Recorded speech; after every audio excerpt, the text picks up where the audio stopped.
and welcome back to my channel. If you're new, hi and welcome. Sorry about the band-aid thing, but I caught one of my fingernails and it kind of went under, like further down, so I have to put this band-aid on so that it doesn't catch on anything and pull it up and rip it. It's kind of a little painful otherwise, so I've got to have this band-aid for a while now until it sort of heals. Anyway, so we're obviously doing the rising sign videos, and I'm up to the rising sign of Gemini. Now, you as I always say with the headlines, as I call it, most of you, if not all of you, already know that Pluto is already retrograde. Saturn has recently also turned retrograde. So they're the outer planets, the slower movers. We will be having Neptune and Uranus also. They may be in their pre-shadow already because they're slower moving planets. I haven't checked up on that, but I know they're not technically in retrograde this month, so that's not what we need to sort of focus on so much this month as far as I know. But you know, I haven't really had a chance to check up on those slower moving planets. Yeah, so there's the slow movers, as I said, Saturn, Uranus, Neptune, Pluto, that, you know, because they take a longer time in their transits. And the other planets that are faster movers are usually what's called personal planets that some astrologers say affect us more personally rather than the outer planets that affect generationally, like, or, you know, across the board. But in my view, every planet affects us personally as well as, you know, in the outer world. Yeah, anyway, so I'll try not to waffle on too much. Yeah, so Venus will be actually in her retrograde on the 22nd of this month. And for those of you who have been following, and I've been promising a video specifically for Venus retrograde, and you know, I'm nearly there. I know I've been promising it, and yeah, it's just that I've sort of been making notes, and then I've been making notes, and then I've been making notes, and then so yeah, because there's sort of, it's been like what to put in, and you know, and what not to, so that it doesn't sort of boggle everyone's mind, kind of thing. Enough information to help you out, but also generating the charts and all that sort of thing, so that I can walk you guys through it in the video. So yeah, that will be coming soon. I'm not exactly sure when, but I will put it in my community tab anyway, and I'll put a little what do you call it, a little post in the community tab as well once I know it's about ready to be uploaded, so you guys know. Yeah, so that's still on the way, but yeah, sorry that it's taken so long. I've had a few other distractions and all that sort of thing. I think that's part of all the retrograde energies, because really we're from here on until really the end of the year, we're going to be feeling some form of retrograde energies. Yes, so I think that's all I needed to mention. I hope I haven't forgotten anything. If I have, I'll put it in the description box. But yeah, I think we'll just jump in for July's reading for you guys. You've got quite a few of these cards actually that came through for you Gemini risers. So let's jump in and see what you've got. Okay, so we've got waning gibbous moon. Waning means it's falling away from being full moon seek, because the full moon happened over there, then it's slowly moving away, and this is around about 3 days up to from the full moon, then 3 days up after the full moon, and that's still releasing energy, you know, releasing at the full moon. Pluto, well, I mentioned Pluto was retrograde and will be for some time, and I think even though he might be before the end of the year turning direct, but he'll still have his post-shadow phase in the new year. So because he's a really slow mover, 248 years I think he takes to go from the same sign, travelling the chart to get to the same sign. Neptune, another slow mover. Oh my goodness, I mentioned the slow movers. Okay, so, and this could be relating to what's in your actual chart and where that is, and if they're conjunct in some way, or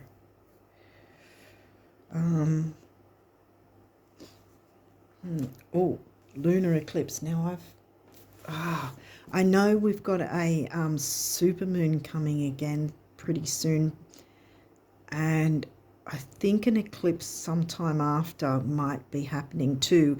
In that case, as I've said, eclipses, and that's a lunar eclipse, so we've got full moon energy again, so something's being released or needs to be released, which isn't always a negative thing. It can seem a bit scary and daunting, but letting go of something or finalizing something or tweaking something to change the dynamics from something to something else that's going to be better or more beneficial, if that makes sense.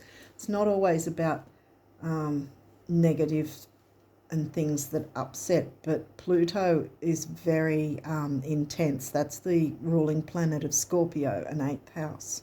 So that's that can be a pretty intense energy. So there's something that needs to be excavated and dealt with to clear the way. And Neptune, I mean, every planet has positives and negatives. Like, for instance, getting rid of the yuck is the negative, but the positive side of it is afterwards, it's the phoenix rising. And this with negative can be self-sabotage, addictions. That's the negative. And the positive can be it's strengthening your spirituality, opening up to your spiritual gifts, and beauty and art. What else is there? ESP, mediumship, all that sort of thing can come into play. Eris, she's an asteroid, and she's often known as the street fighter, so speaking up and speaking out for yourself or others, like the activist. Wow, okay, this is pretty strong energy coming through. 7th house. Well, 7th house is Libra themed. Sorry to reach, just the way how I've got it set up, I can't really set it up any other way where I'm not going to be reaching, unfortunately, so sorry about that. I know I do it a lot. I wish I didn't have to, but it's the only way I can get around things. 7th house is Libra themes. Okay, so we've got our first sign house coming through. 7th house for you is, well, it's your opposite. It's Sag, yeah, because you're Gemini rising, so it's got to be Sag. Okay, so something to do with, because Libra themes of the other, relating, relationships, whether that's romantic, platonic, business, associated relationships, that sort of thing, relationships within groups. We'll see what else comes through, but so far it's got something to do with some form of relationship. And this is also where,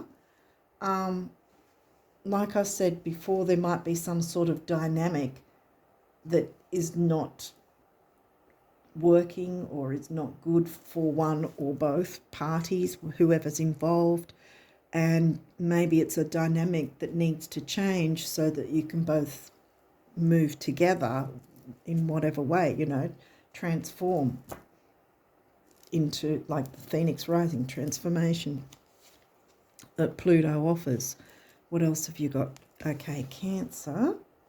That is your second house. So now we're into your money zone. That's Taurus themes, money zone, money and self-worth.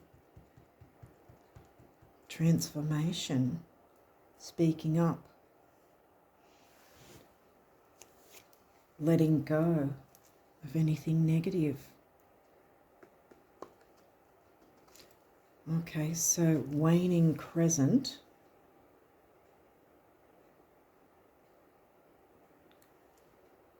Right, so again, see, that's the first part of the new moon starting to come along further down the track. Now this is getting closer to the new moon, because in between these two will be what's known as the it'll be the first quarter. Would it be first? No, third quarter. Yeah, because it's after the full moon, so it'll be third quarter. Yeah, third quarter square would be in between those two. If it comes through, then I'll put it in a consecutive line. But yeah, the same thing that it's right before. So this is going to be 3 days before a new moon. So that's 3 days after a full moon, moving into the new moon, moving towards the new moon phase. And this is closer towards the new moon phase because, see, it's the last tendrils of the full moon phase of the 2 weeks. You know, so 2 weeks of full moon, then new moon, 2 weeks of new moon, then full moon, and so on. So this is the last tendrils. So it's still all about something needs to be written. First quarter. Okay, so this isn't the other one I was thinking of, which would be that way, you know, because full moon, it'd be in between like that. But this is actually after it. So you've got your new moon happening in the middle there, and then, so this is actually, yeah, this is where once you've dealt with whatever needs to be cleared or revamp, because remember we've got a whole lot of retrograde energies, whether that be in some of the planets in their pre-shadow or post-shadow or actual retrograde.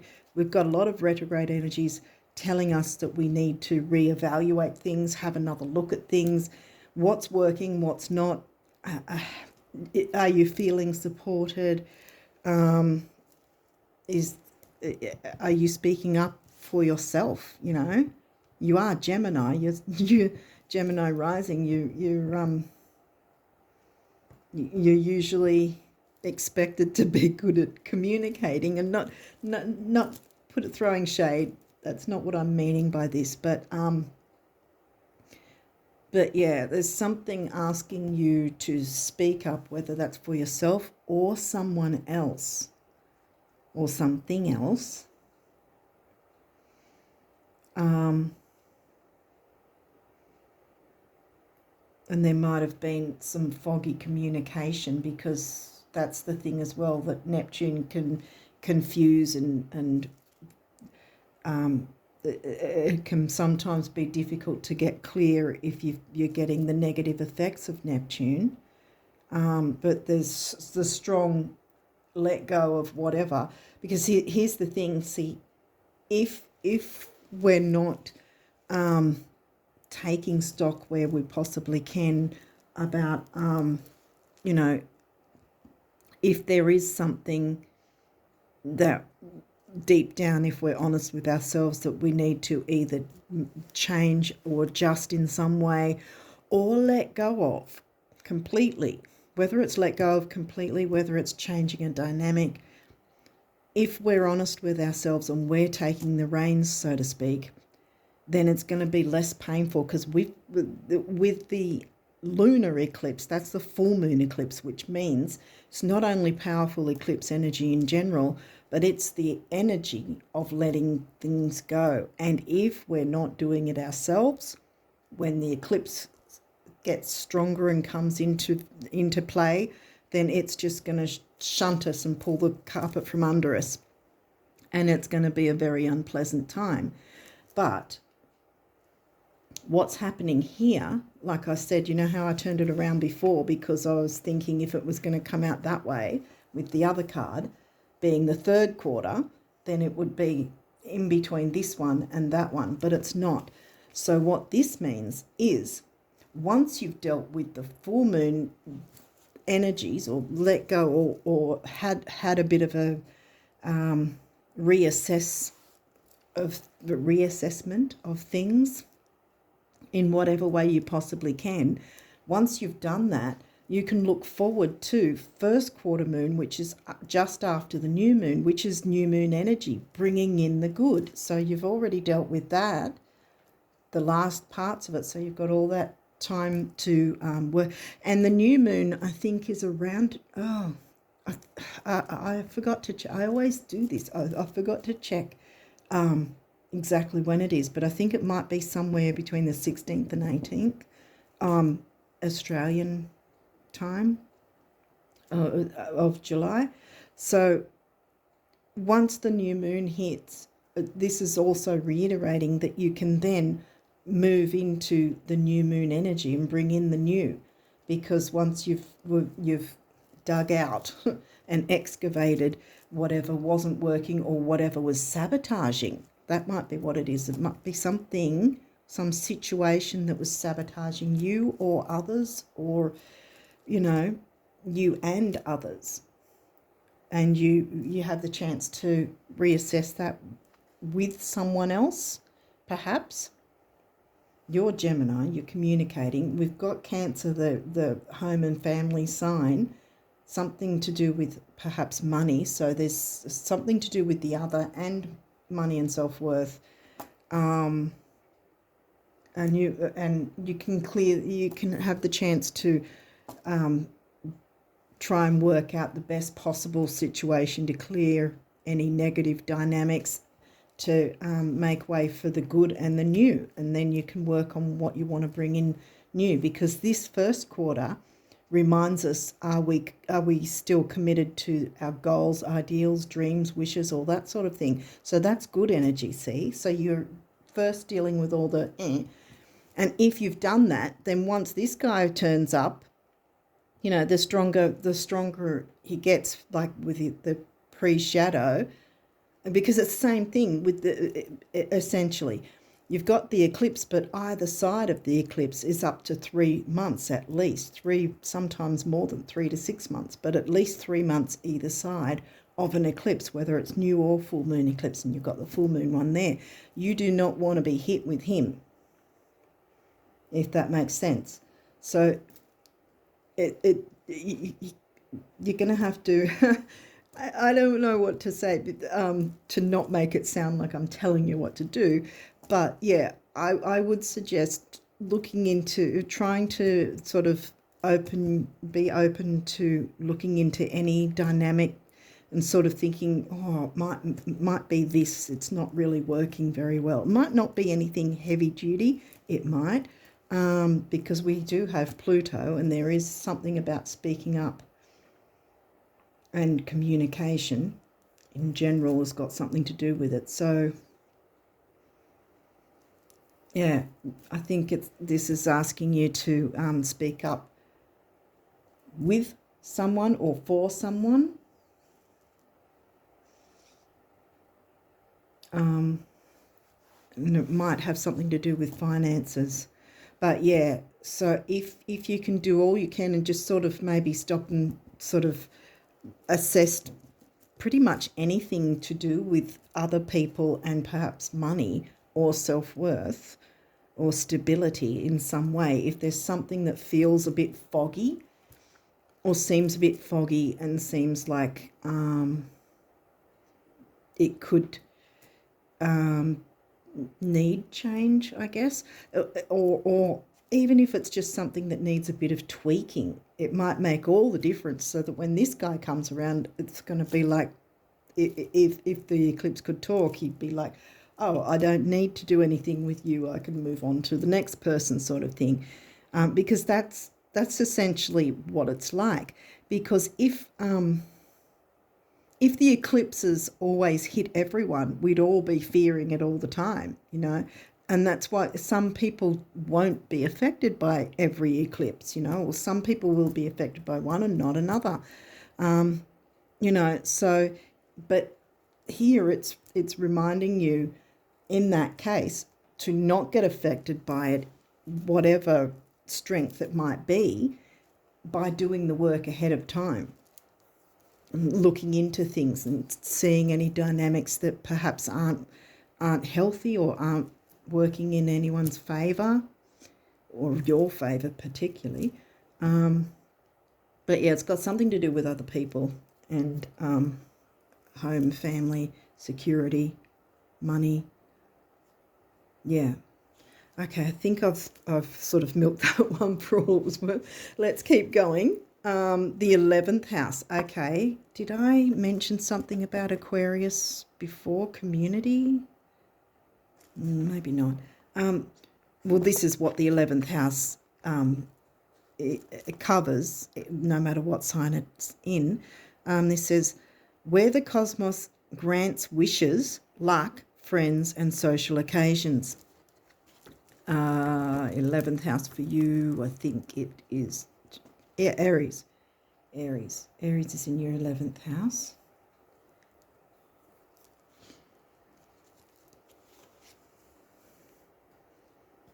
So, yeah, that's about community, like I said. Capricorn, okay. The energy around you is serious, materialistic, that's second house, and hardworking. It bestows shrewdness and cautious ambition. Okay, so now we've got Capricorn. Capricorn's the opposite sign to Cancer. And if Cancer's in your second house, then Capricorn's got to be in the 8th house then.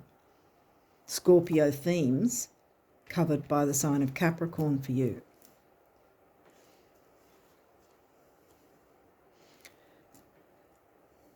So this is where, because the 8th house themes can be shared income. Here we go again with money and other people. Shared income, bank accounts, credit cards, debts, resources, loans, taxation, business partnerships, anything financial that you're doing with other people is the 8th house. And here we've got Capricorn, so it's sort of like this, it's all serious. And considering Venus is going to be in Leo, this might also be a call to be fixing whatever is not working, and perhaps in a way that's going to bring in, so remember this is new moon energy, this one has moved from all the full moon releasing all that to the new moon. What do you want to bring in? And perhaps you want to bring in more of an enjoyable connection with others, and money being the 8th house, shared resources, income, all that sort of thing in some way. Well, we'll see if Venus comes through. But anyway, what have we got? Cancer. We've got Cancer again. So it's definitely the home and family sign and the money and the resources. Sorry, I'm squeezing everything in because you've got quite a few cards and I keep babbling on. So I was hoping not to take too long, but it looks like that's probably not going to be happening again. But anyway, yes, so you've got Cancer coming through twice. This says the energy is, oh, sorry, I didn't show it up. The energy is emotional, sensitive, caring and loving. It may concern family, a mother or a child. Well, definitely concerns the other, Libra, the Libra themes of the other. And that's I don't want to say funny as in haha, but it's funny in the sense of, here we've got Cancer, which is in your second house, which is Taurus themes. Here we've got, what was it, Sag in the 7th house, which is Libra themes. And the reason I bring that up is Taurus and Libra are the ones that are ruled by Venus, and Venus is the one that's going retrograde this month.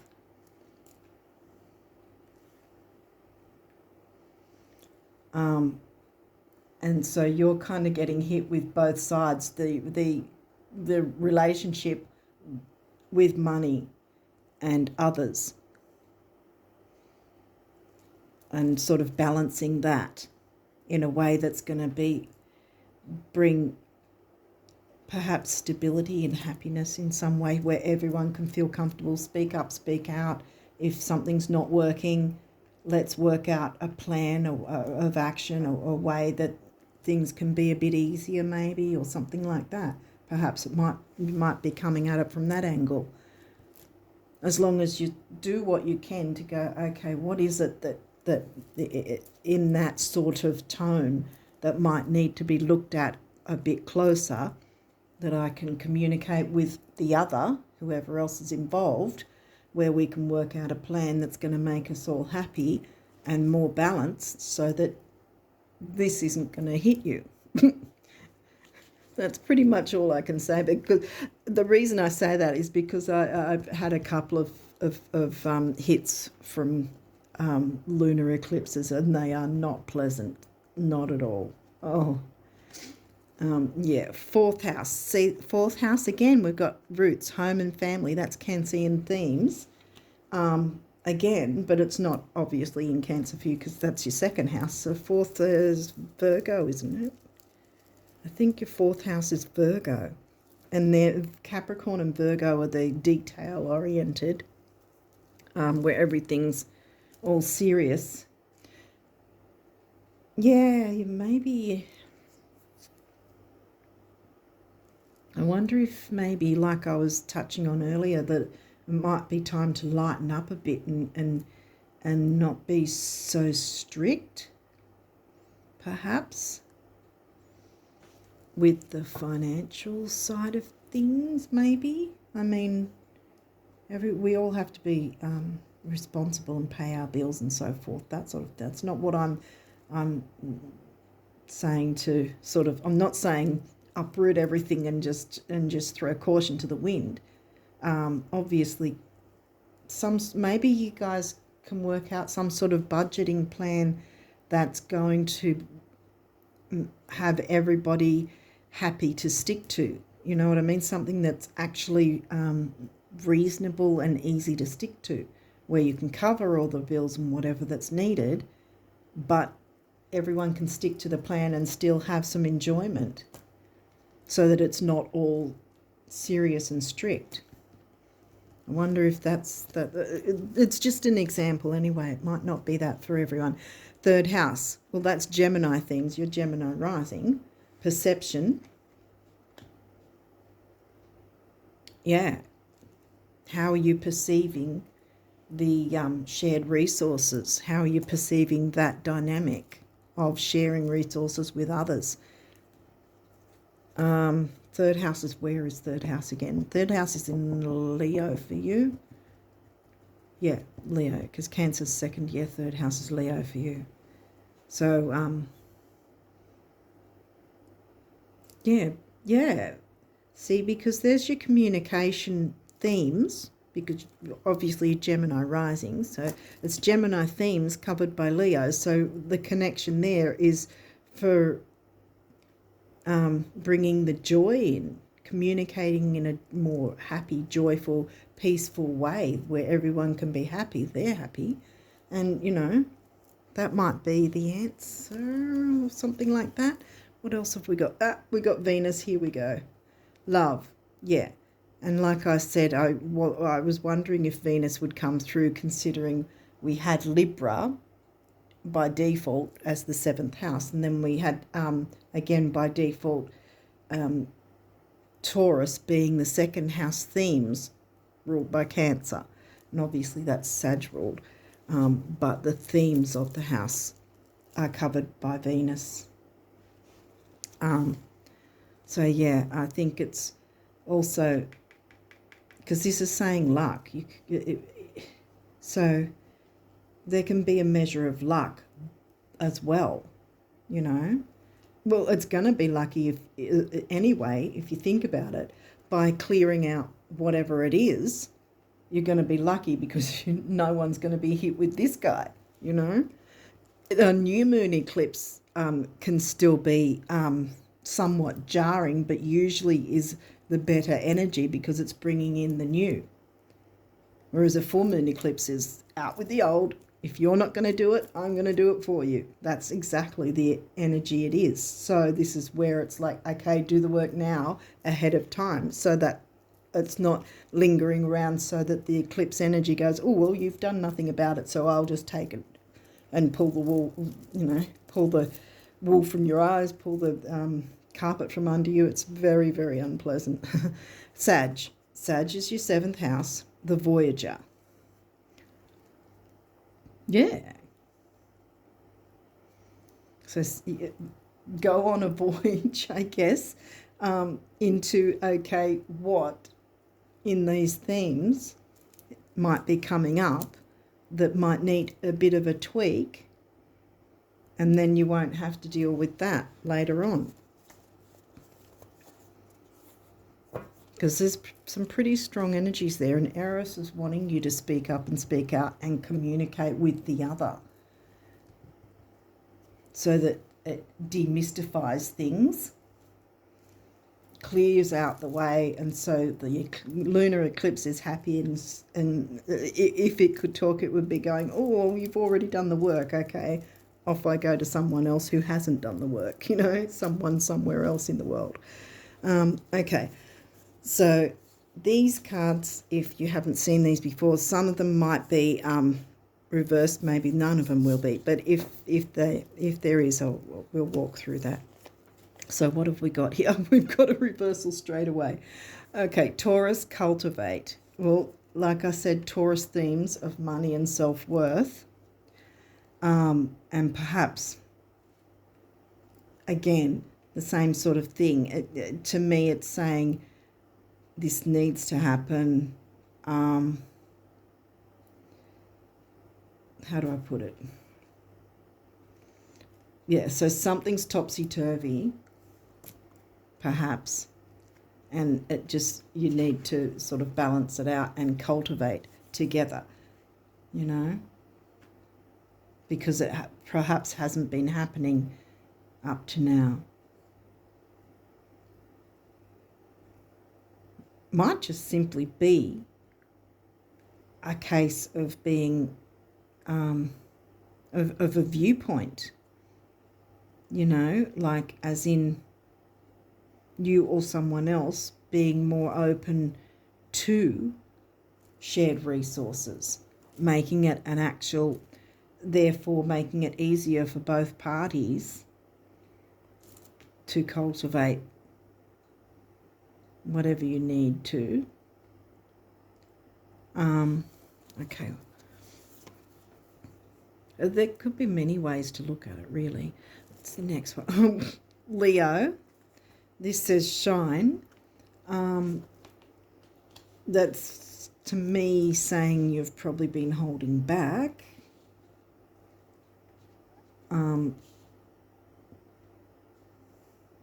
The negative of Leo, too, would be the idea that you or someone else has been a bit too bossy or too much taking the lead and not letting anyone else have their say. You know what I mean?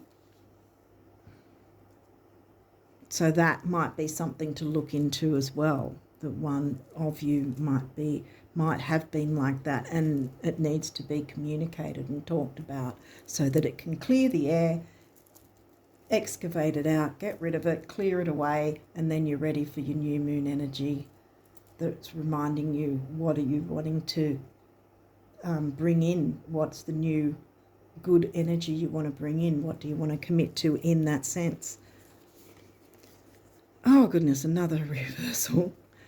Pisces, sensitize. Again, that's kind of making me wonder if someone in this dynamic has not been sensitive, where, again, speak up and speak out, not sensitive to the other's needs.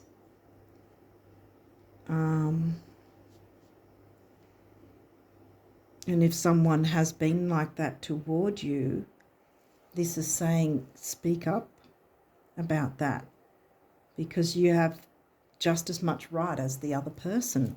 And especially if it's shared resources, that means half of it's yours. So you've got every right to speak up.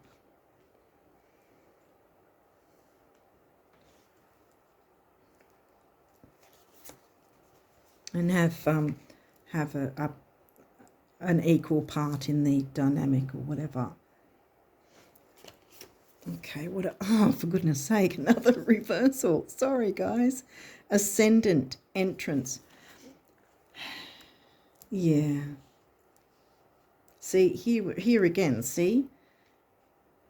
You haven't been able to shine, perhaps, because your ascendant, Gemini rising, is the first thing out the door sort of thing. The first, our rising sign, no matter what sign we have, is what the world first sees of us. It's, you know, that, how do you put it? It's how the world sees us. I can't think of the actual other words that I wanted to use right now.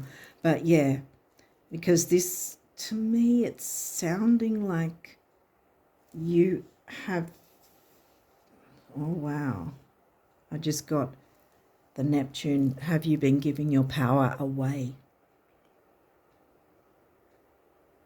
Because look, Pisces is Neptune ruled.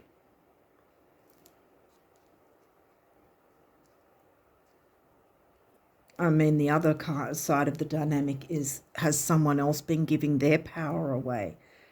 I mean, there's a saying, we teach people how to treat us.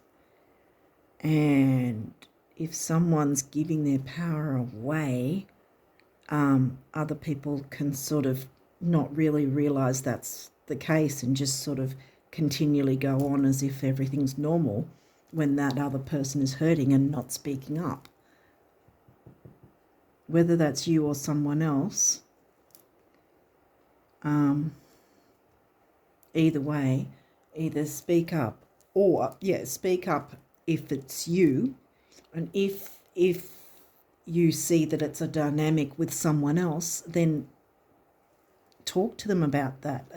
Be open and kind and gentle about it, because it might be the very thing that's going to transform the relationship for you both, whatever that relationship is. See, because the new is coming in. And some dynamic, I keep thinking some dynamic needs to change. Okay, what's this up? Here we go again, first house, which is where your ascendant is, a rival. Gosh, okay. Wow. Sorry, guys, but this is what's come through.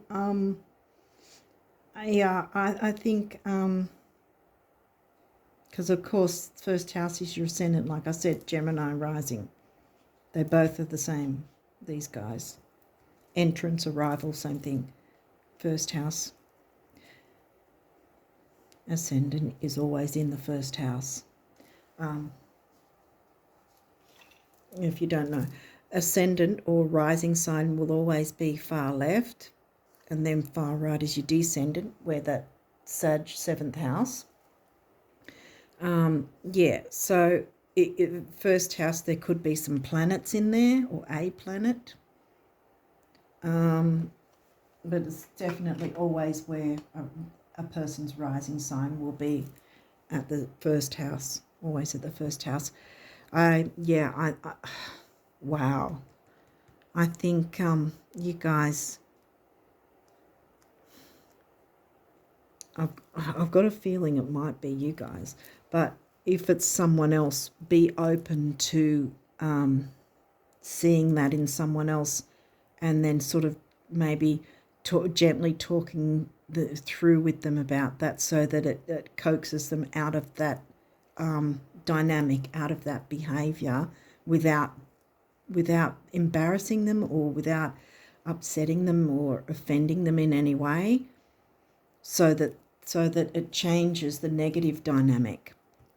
But if that's you that's been giving your power away, then this is telling you speak up and clear that dynamic, because it's I've been there, you know. I've given my power away at times, and it's not fun.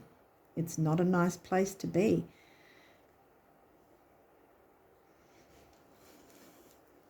So someone needs to be empowered, and I've got a feeling it's you. Yeah.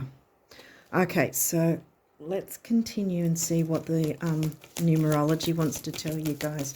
Sorry about this. This is pretty heavy going, but see, we've got new moon energy, so there's definitely hope here that you can bring some joy back into your life, and you can be heard, you know. Speak up and be heard. Your voice matters just as much as everyone else, you know. Okay, so what is the numerology for the Gemini rises for July?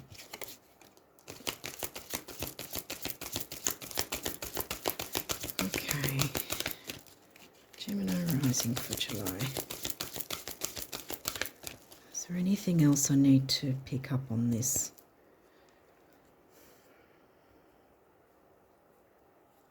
I'm looking at the 11th house.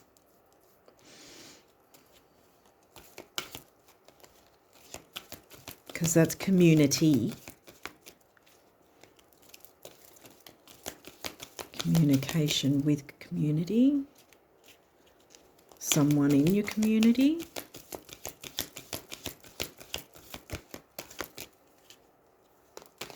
And third house is also local travel. Neighbours, siblings, cousins, aunts, uncles, that sort of thing. We're coming back to family.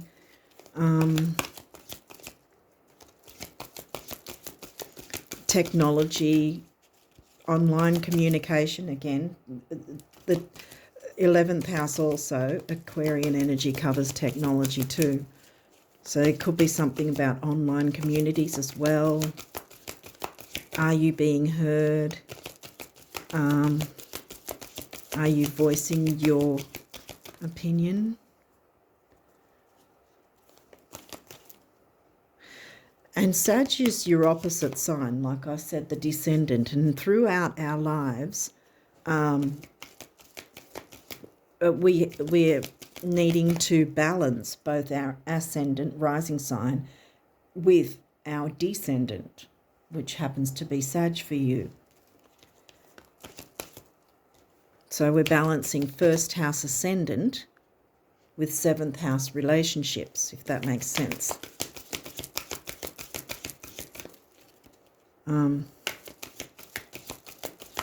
There's definitely something to do with family of some description, those who feel like family, needing to speak up about something and clear the air with something. And I think, really, that once you do that, it's going to be liberating, because that's the once it's excavated and got rid of, you're going to feel liberated by that, which will be empowering. And all of these can be turned around, you know, because you'll be feeling, oh, here we go, you'll be feeling more like yourself, if that makes sense. Is there any other numerology for the Gemini rises? Okay, what have we got here? Surrender. Full moon energy. Crown chakra, root chakra, your base chakra, where your self-worth and your money and self-worth. Wow. And 9 is big beginnings, big endings, and I think it's also about spirituality, which covers Neptune. And 1 is what is it? Personal power and mental vitality, really, emotional and mental vitality. I think that's all that wanted to come through from the numerology cards, actually, because that one jumped. I think you might have seen it earlier. Yeah, so now we'll jump in and see what messages for abundance for you guys. I don't know how long I've been. I never know because I can't really see it on my phone from this angle. So I don't know, but I think it was needed to try and clear it and see what this might be all about. Okay, so what abundance messages for the Gemini risers for July? Well, we've got that one that flew. Oh, and this one.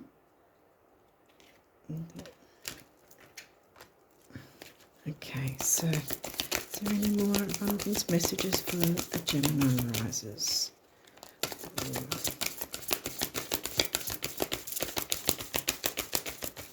No, okay.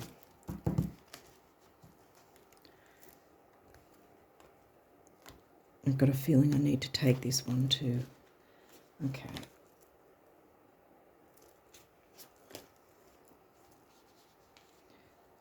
I'm so sorry if you've been in this energy, but yeah, it's time to give yourself some personal power.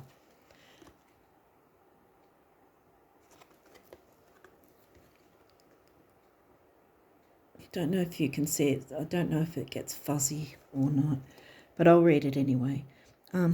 Dearest, I wish for you flowers and sunshine, gentle breezes and clear skies, calm seas and rainbows. But perhaps most of all, I wish for you the glorious breadth of experiences you are now poised to receive, so that these tidbits are mere icing on the cake of a life that's rich in adventure, the Voyager adventure. Huge hug, the universe. If this is the energy you have been in, you need a hug, as far as I can see. I think you need a hug with all this heavy energy. But there is hope. See, I don't want to hide that new moon energy.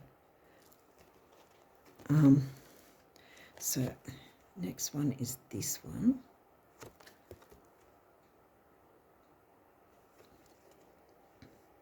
When you look around you at those in the world who flourish, thrive, laugh and love, those whose lives are filled with friendships, adventure, we've got adventure again, and friendships, which is 11th house, friendships, adventure and abundance, aren't they more often than not first and foremost the dreamers? And abundance, by the way, second house came through. Aren't they at first and foremost the dreamers? Whoa, coincidence. Or did you just luck out? Wink, wink, wink, the universe. So it's saying dream big. See, because that new moon energy is wanting to come through for you once this other stuff is cleared, so that all these can turn around upright. And look, you've got the tree towards the sun. You know, growing towards the sun. The sun is going to give you the energy. Sun is the ruling planet of Leo. And you're needing, if this is the energy that's coming through for you, you're needing the sun to brighten things up for you. Okay, you did. I did, didn't I? I think I did, yes. I wasn't sure if I showed you or not. Okay, the great thing about material things, those you have and those you don't, is that they never lie about what you've been thinking. What a relief, huh? Thoughts become things. The universe, yes. Time to surrender the negative so that you can bring in the new and put your mind into high gear with bringing in the good, clearing the way, excavating, being the phoenix rising. Yeah, I think that's what your focus needs to be, which is really, in essence, empowerment for you, I think. Okay, so what do the guardian angels want you guys to know? Oh, there's a couple already. Okay, wait a second. Is there any others? Ooh. Wow, rainbow. I think we're done. Yeah, okay. All right, so we have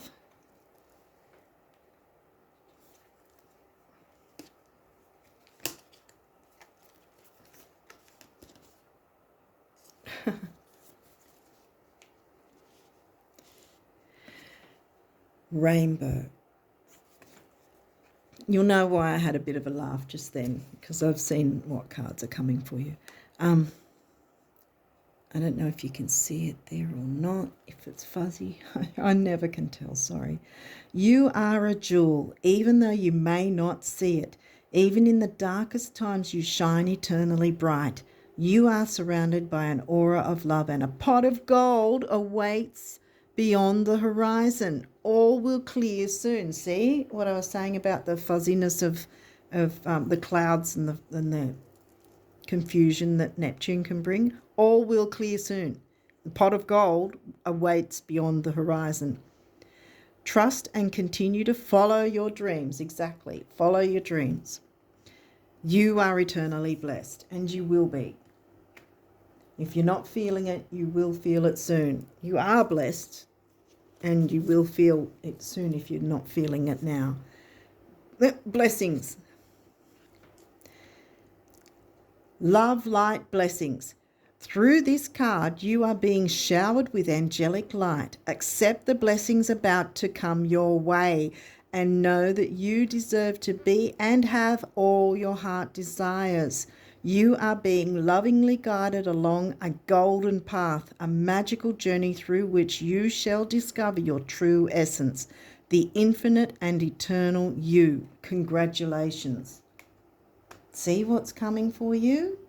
So there's that little bit of work to do so that you can be in a great position so that you can go, oh yeah, oh, is there a what's it, an eclipse? Is there an eclipse? Is there? You won't even notice because you would have already done the work and moved into your new moon energy. So you don't have anything the eclipse needs to take, you know. Star. Believe in yourself. You are a wonder of creation. Wash away all fear and discover you are a shining star. Allow all around you to just be. Let go of trying to control life.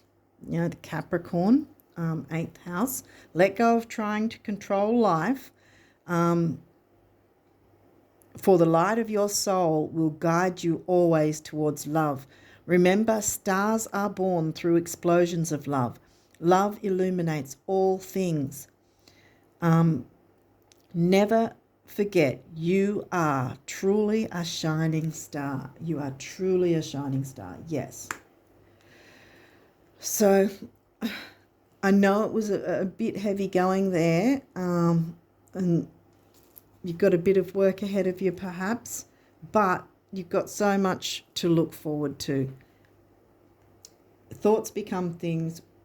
Focus on what new and good you want to bring in. Clear away the negative as much as you can. And yeah, a pot of gold awaits. I mean, abundance is coming for you. Don't sit in lack. And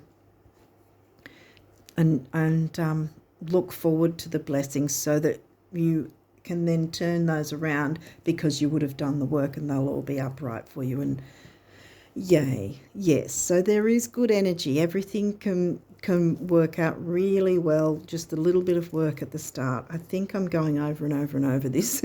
So with that, I'm going to wish you all the best of luck so that you can get out of that energy and not give your power away, but empower yourself, because that's a big thing that Pluto does, is the phoenix rising. The phoenix is not unempowered, is it, when it rises from the ashes and flies? It's empowered, and that's how you should feel as well. Okay, so on that note, I wish you all the best of luck for July, and until next time, bye for now.